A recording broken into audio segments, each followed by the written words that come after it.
এই ঘরের মানুষটা বিদেশে থাকে বইলা রিক্সাওয়ালাও রিক্সা থেকে নামাইয়া কয় 10টা টাকা বাড়াইয়া দেন।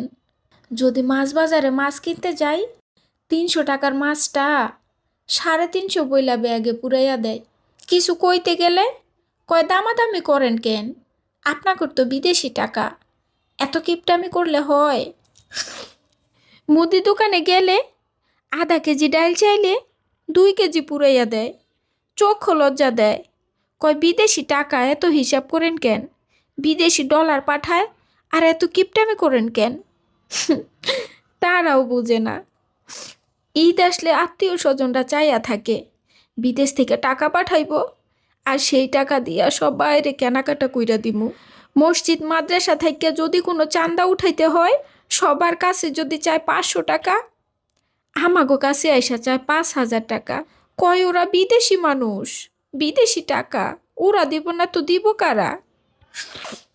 কোনো জায়গায় 2টা টাকা ছাড় নাই, পারলে 10 টাকা বেশি নিয়ে যায়। আজ পর্যন্ত এই কথাটা মায়া কইরা কইল না কেউ। মানুষটা সেই কোন কালে বিদেশে গেছে, কত বয়স হইছে তার বিদেশ করতে করতে, আজও সে দেশে ফিরে আইলো না।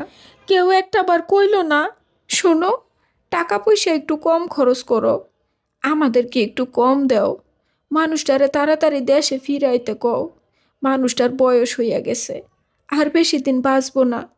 দেশে থাকা মানুষগুলো শুধু বিদেশে থাকা মানুষটার টাকাটাই দেখলো, টাকাটারেই চিনলো, তারে দেখলো না, তার দুঃখগুলো দেখলো না। পরিবার, আত্মীয় স্বজন, বন্ধু বান্ধব এই দেশ ছাইরা যুগ যুগ ধরে পইরা থাকে, কেউ আর তারে দেশে আইতে কয় না।